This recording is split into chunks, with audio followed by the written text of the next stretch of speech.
오늘 하나님 말씀은 시편 67편입니다.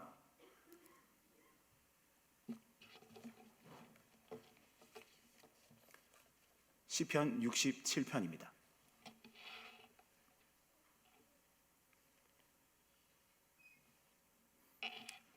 시편 67편 말씀을 저와 여러분들이 한 절씩 교독하겠습니다. 하나님 말씀입니다. 하나님은 우리에게 은혜를 베푸사 복을 주시고 그의 얼굴빛을 우리에게 비추사 셀라.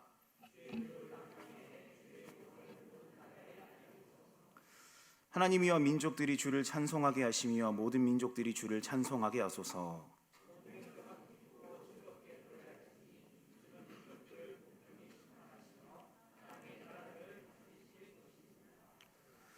하나님이여 민족들이 주를 찬송하게 하시며 모든 민족으로 주를 찬송하게 하소서.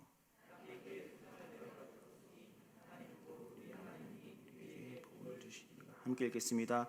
하나님이 우리에게 복을 주시리니 땅의 모든 끝이 하나님을 경외하리로다. 아멘. 제가 자라났던 이 교회에는요 저녁 예배를 드렸습니다. 저녁 예배 시간이 되면은요 한 달 동안 이렇게 순서를 정해서 다양한 부서들이 성가대로 이렇게 봉사를 했었습니다. 초등학생들도 이렇게 성가대로 봉사를 했었는데요. 한 달에 한 번씩 그렇게 성가대를 봉사하는 그 순간에 누구보다 열심히 참여를 했습니다. 그렇게 중고등부 시간이 되어서 어느 때처럼 최선을 다해서 찬양을 부르고 열창을 한 다음에 자리에 앉았습니다. 다 이루었다 하는 성취감이 들죠. 그 기분 때문일까요? 긴장이 딱 풀리기 시작하는데요.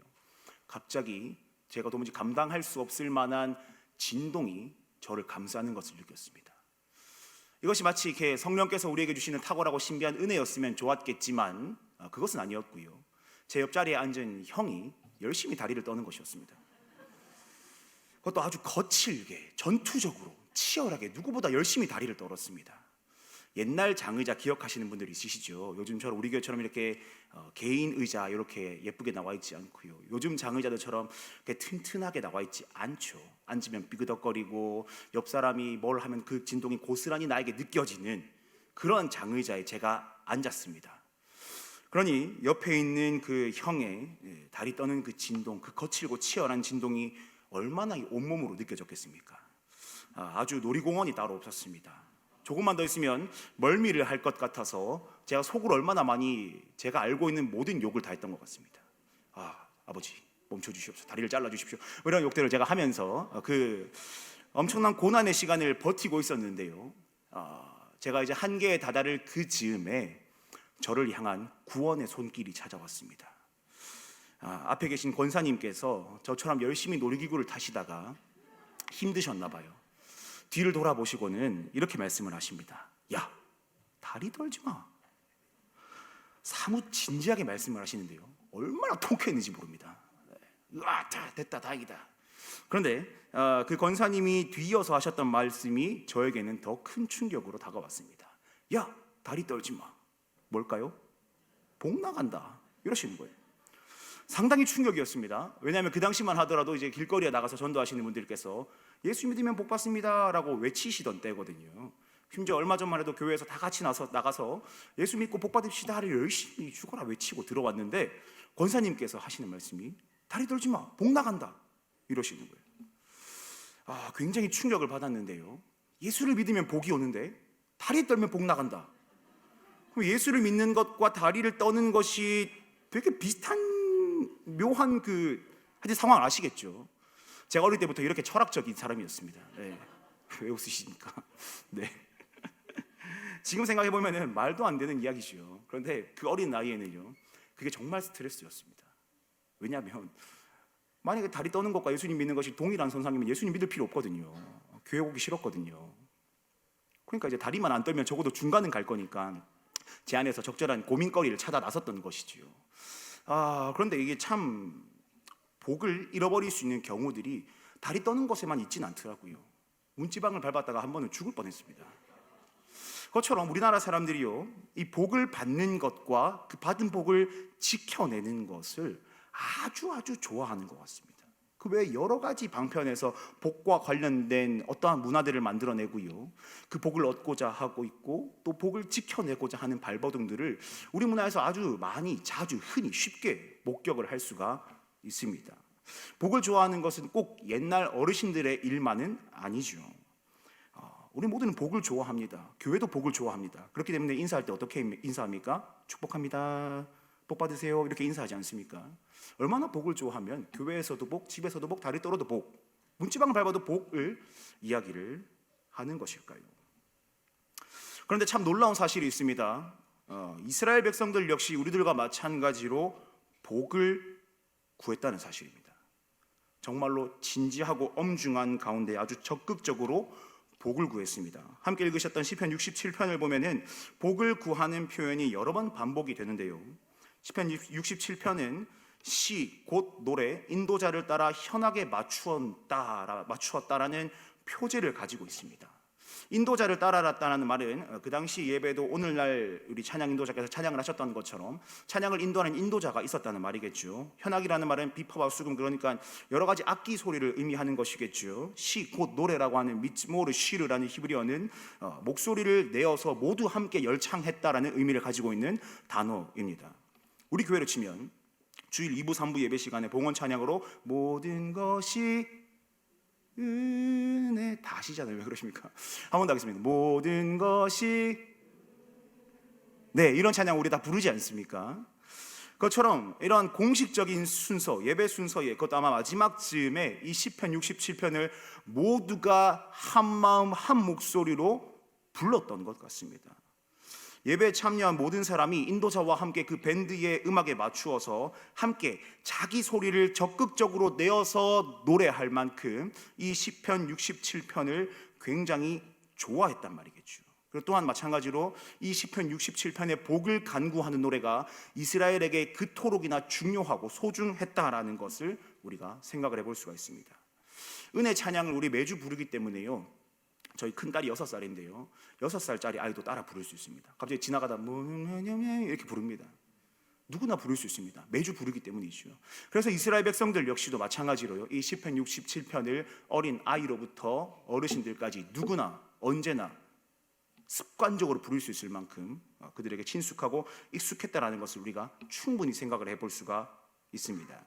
그런데 그렇게나 공적이고 또 이스라엘의 삶의 일부분이라 할 수 있는 이 시편 67편의 핵심 키워드, 핵심 단어가 바로 복입니다. 1절을 잘 보시면 매우 익숙한 노래말이다라는 생각이 드실 겁니다. 아마 민수기 6장에 기록된 그 제사장의 축복에서 많이들 보셨을 것입니다. 분명히 이 시편 67편은 민수기 6장의 제사장의 축복을 토대로 하여서 공적인 노래로 만든 것임에 틀림이 없습니다. 그렇다면 이 백성들이, 이스라엘들이 예배 시간에 그 제사장의 축복을 통하여서 이 시편 67편의 노래를 통하여서 복을 구하고 복을 선포하는 것이 매우 합당한 일이었다는 것을 알 수 있겠죠. 즉 하나님의 말씀 안에서 이루어지는 일, 쉽게 말하면 합법한 일이고 그들이 응당해야만 하는 일이었다는 것을 우리가 충분히 생각해 볼 수가 있습니다.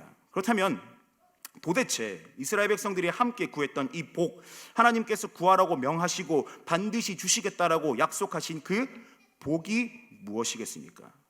우리가 만약에 그 복을 제대로 알고 제대로 구한다면 다리를 떨면 날아가 버릴까, 혹은 문지방을 밟으면 날아가 버릴까 하는 그러한 복이 아니고 하나님께서 약속하신 하나님의 백성이 마땅히 구하고 누려야 할 복을 참되게 구하고 누릴 수 있지 않겠습니까?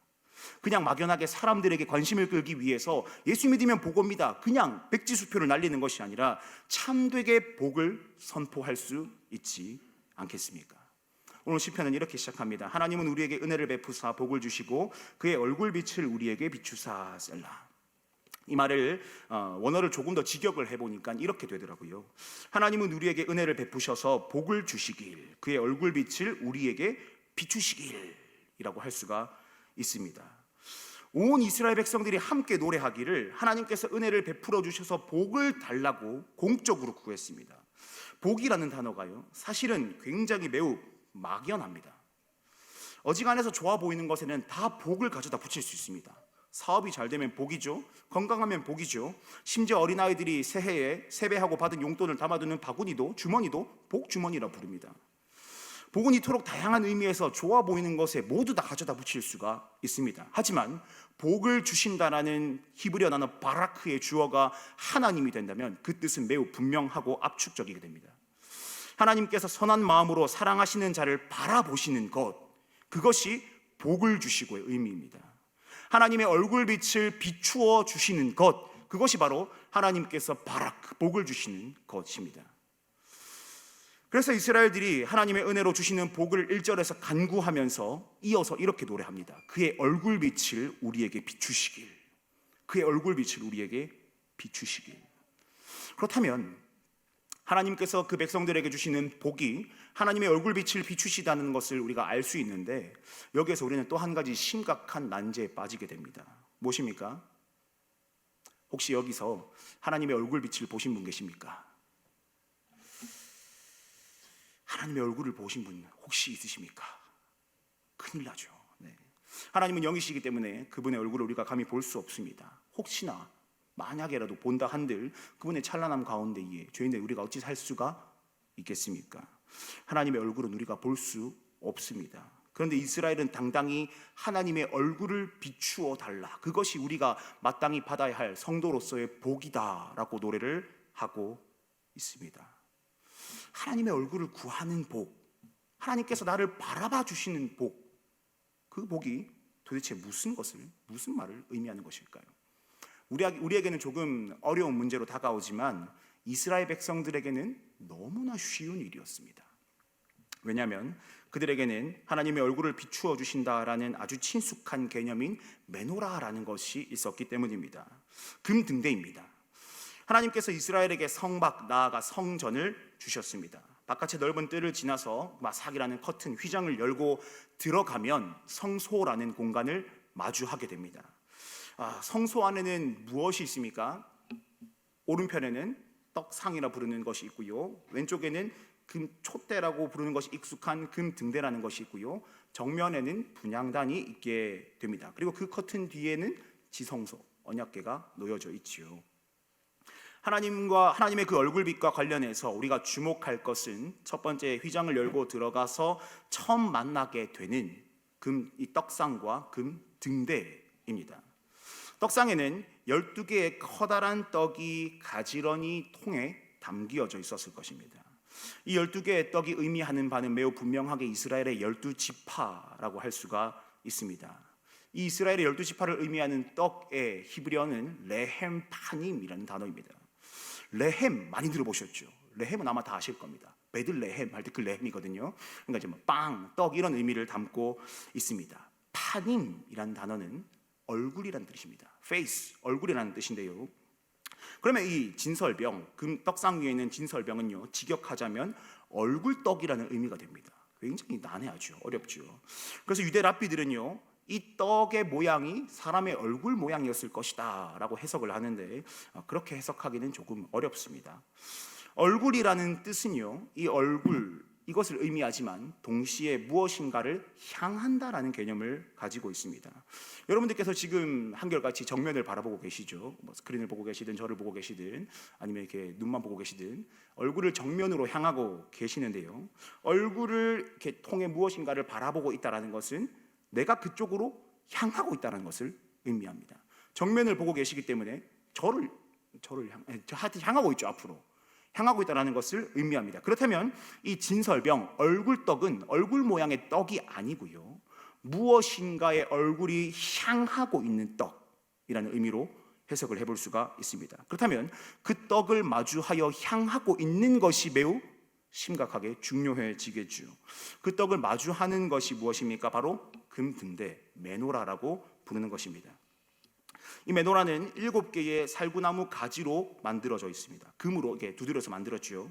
그리고 이 위에는 이 초를 가져다 꼽는 것이 아니고 기름을 붓고 심지를 꼽았기 때문에 그것 자체가 촛대라기보다는 등대의 역할을 하고 있습니다.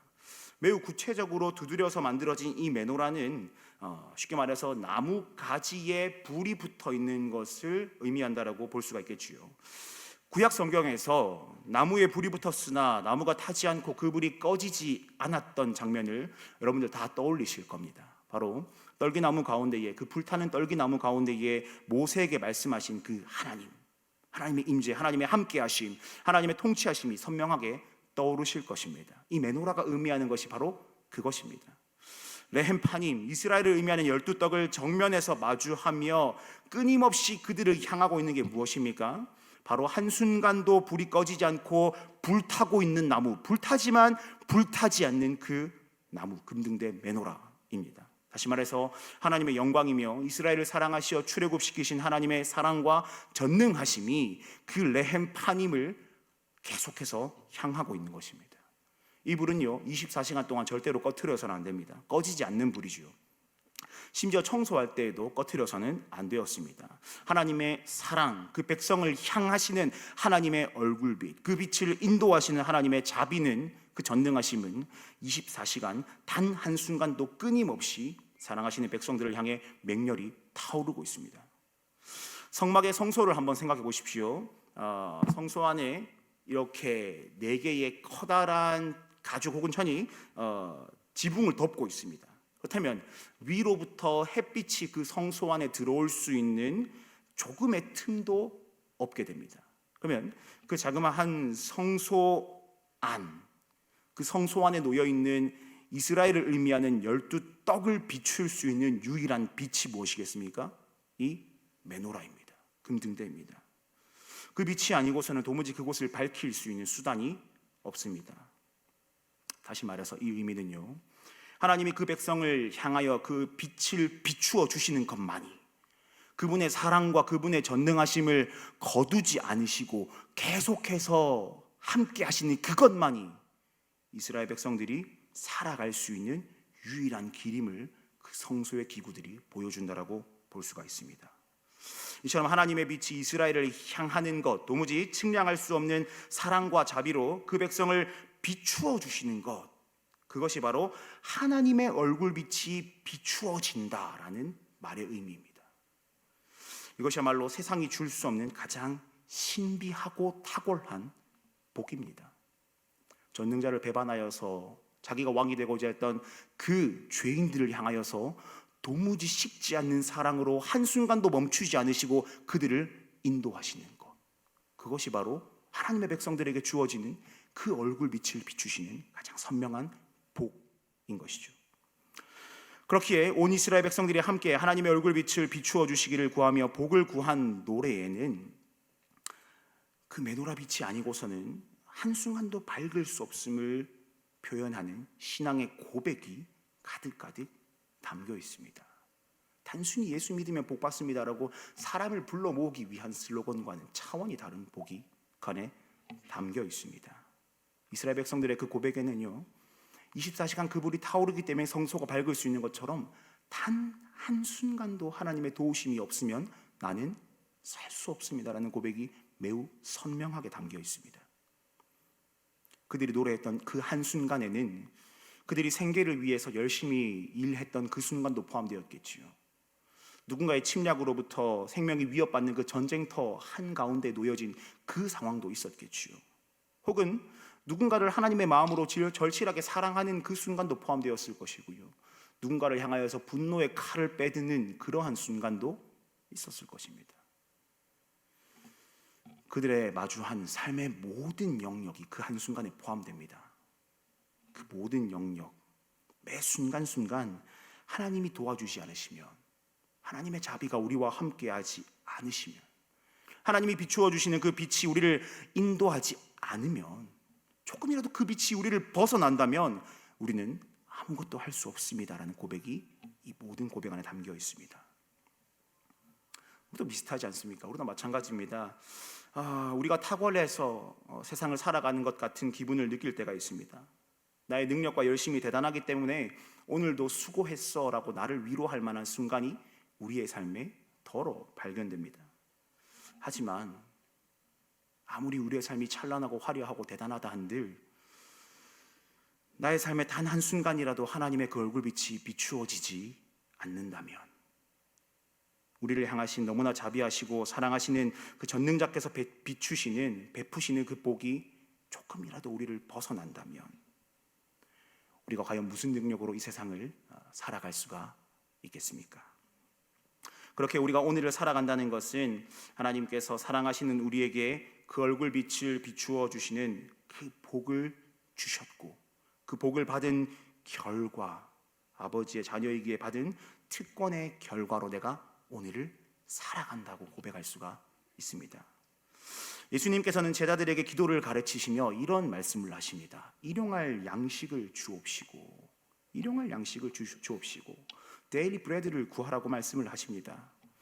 아무리 대단한 사람이라고 한들, 창고에 그가 아무리 많은 재화와 곡식을 쌓아 놓았다 한들 하나님께서 그에게 공급하지 않으시면 그것을 취할 자는 아무도 없습니다. 아무리 탁월하다 한들 하나님께서 멈추시면 그가 그의 힘으로 무엇을 이루어낼 수 있는 것은 아무도 없습니다. 마치요, 하나님의 도우시는 손길이 딱 거두어지니 사막 한가운데에서 불뱀들이 이스라엘을 덮쳤던 것처럼 하나님이 우리를 한순간도 지켜주지 않으시면, 잠깐이라도 그 빛을 우리에게서 거두시면 우리는 도무지 살아갈 수가 없습니다. 그렇게 우리는 매일매일 공급하시는 일용할 양식을 간구하며 살아가야 합니다. 우리가 매일매일 하나님이 공급하시는 복이 아니면 살아갈 수 없는 비참한 자들임을 고백할 수 있어야 됩니다.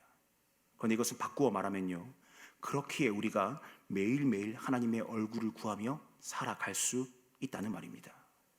만약 일용할 양식이 아니라 우리의 창고가 차고 넘치기를 구하라 라고 예수님께서 가르쳐 주셨다면, 실제로 자비하신 하나님께서 우리의 창고가 차고 넘치도록 만들어 주셔서 우리가 일용할 양식을 구할 필요가 없게끔 만들어 주셨다면, 그 메노라 빛이 없어도 성소가 밝게 환하게 빛을 비추며 살아갈 수 있도록 만들어 주셨다면, 어쩌면 우리는 매일매일 매순간 공급하시는 하나님의 얼굴빛, 그 복이 아니어도 살아갈 수 있노라 하는 큰 착각 속에 빠져 살아갈지도 모릅니다.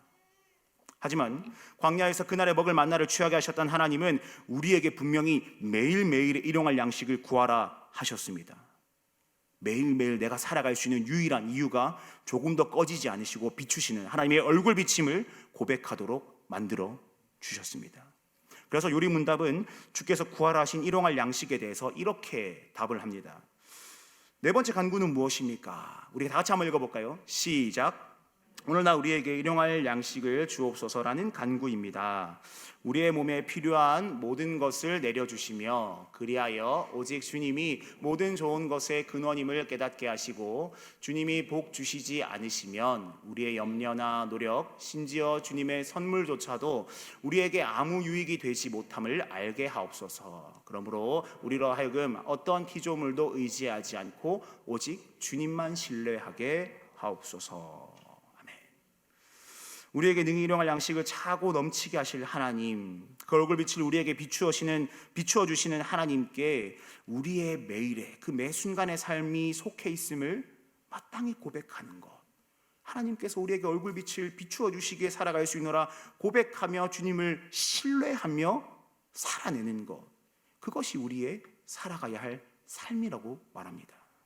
그래서 잠언 기자는 이렇게 말합니다. 나를 가난하게도 마옵시고 부하게도 마옵시고 오직 필요한 양식으로 나를 먹이시옵소서. 혹 내가 배불러서 하나님을 모른다 여호와가 누구냐 할까 하오며, 혹 내가 가난하여 도둑질하고 내 하나님의 이름을 욕되게 할까 두려워함이니이다. 아멘. 그런데 우리의 삶은 어떻습니까? 하나님의 얼굴빛이 우리를 향하여 복을 주시기를 간구하며 우리의 창고가 차고 넘치기를 구하는 데에 매우 익숙하죠. 그 얼굴빛을 이용하려 드는 일에 매우 친숙합니다. 우리의 형편이 나아지기를, 우리의 관심이 향하는 것에서만 우리에게 복이 주어지기를 간구하며 살아가는 일이 우리들의 삶의 모습이지요. 시편 67편의 노래를 불렀던 이스라엘 백성들은 이 노래를 부르면서 분명히 하나님의 얼굴을 구했습니다. 일용할 양식을 구하는 기도로서 매 순간 하나님의 빛이 향하지 않으면 살 수 없으니 하나님의 복을 구하는 그 노래를 일상처럼 부르고 다녔습니다. 그런데 그들이 복을 구하며 노래했던 이유는 우리의 습관처럼 내 유익을 위하여서, 나의 것이 풍성해지기 위함은 아니었습니다. 본문 2절에서 5절까지 이스라엘 백성들이 이렇게 노래를 했습니다. 주의 도를 땅 위에 주의 구원을 모든 나라에게 알리소서. 하나님이여 민족들이 주를 찬송하게 하시며 모든 민족들이 주를 찬송하게 하소서. 온 백성은 기쁘고 즐겁게 노래할지니 주는 민족들을 공평히 심판하시며 땅 위의 나라들을 다스리실 것임이니라. 셀라. 하나님이여 민족들이 주를 찬송하게 하시며 모든 민족으로 주를 찬송하게 하소서. 아멘. 무슨 말입니까? 온 백성들, 세계 모든 민족이 하나님만이 땅을 다스리시며 심판하시는 전능하신 하나님이심을 알게 해주십시오라는 선교적 마인드에서의 노래입니다. 이스라엘 주변에는 수많은 강대국들이 분명히 존재했습니다. 남쪽으로는 이집트가 있었고요, 북쪽으로는 아수르, 바벨론, 페르시아 같은 무지막지한 힘을 가진 나라들이 더러 존재했습니다. 그 나라들마다 각자 자신들의 신을 섬기고 있었죠. 자칭 태양신의 형상인 파라오나 비의 신인 바알이나 인신제자로서 그들에게 복을 내려준다고 믿었던 그모스 같은 그 밖에 엄청나게 차고 넘치는 신들이 그 나라들을 통치하며 그 나라들에게 복을 준다고 외치고 믿어왔었습니다. 그런데 그 치열한 우상숭배의 파도 앞에서 이스라엘이 노래하기를, 이스라엘에게 복을 주시는 하나님, 그들을 인도하시는 하나님, 이스라엘에게 일용할 양식을 허락하신 하나님만이 전능하신 하나님이심을, 온 세계 가운데 유일한 하나님이심을 알게 해주십시오 라고 노래를 하는 것입니다.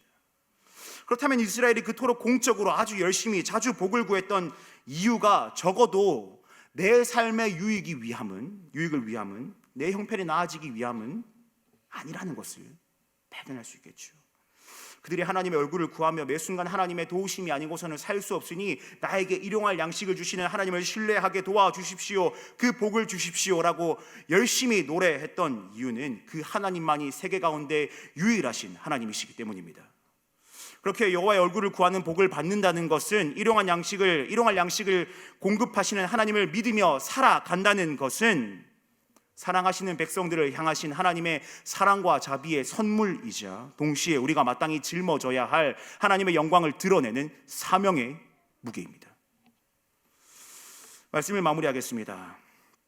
여러분들에게 그 인생 가운데에 가장 필요한 복이 무엇입니까? 아마 여러 가지 다양한 답들이 가능할 것입니다.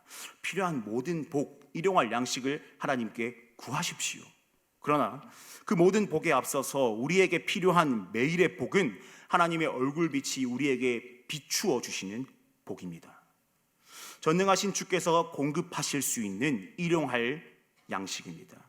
세상이 그 무엇도 우리에게 공급할 수 없는 사랑하시는 하나님만이 우리에게 채우실 수 있는 흔들리지 않고 꺼지지 않는 빛, 그 복이 우리에게 필요합니다. 그 복을 받은 자라면, 특권을 누리는 자라면 그 복이 아니고서는 우리가 도무지 살아갈 수 없노라 하는 중심이 필요합니다.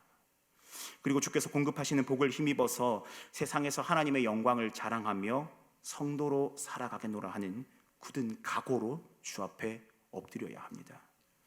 구하라 그러면 주시겠다 하시는 그 말씀에 앞서서 먼저 그의 나라와 그의 의를 구하라 하신 그 말씀에 순종하여서 하나님의 뜻을 구하며 드러나신 얼굴빛이신 예수 그리스도의 능력으로 하루를 살아낼 때에 그리스도의 군사로 살아내는 그 감사함의 실천이 우리의 삶에 반드시 필요합니다. 안타깝지만 우리는 실패하고 또 무너질지 모릅니다. 우리는 또 여전히 나에게 필요한 일용할 양식을 구하면서, 그 복을 구하면서 하나님의 얼굴빛을 이용하려 들지 모릅니다. 하지만 우리는 흔들리고 무너질지언정 하나님은 흔들리지 않으십니다. 우리는 꺼질지언정 하나님의 그 빛, 메노라는 꺼지지 않았습니다. 그렇게 우리에게 일용할 양식을 공급하시는, 그 얼굴빛을 비추시는 하나님의 자비를 힘입어서 앞으로 허락하실 그 모든 하루들을 힘을 내어 살아가시기를 바랍니다. 하나님만이 우리의 유일하신 하나님 되심을 포기하지 않으시기를 바랍니다. 이미 승리하신 가장 찬란한 빛이신 예수 그리스도를 따라서 하루하루를 표대를 향하여 달려가시는 모두가 되시기를 주님의 이름으로 축복합니다.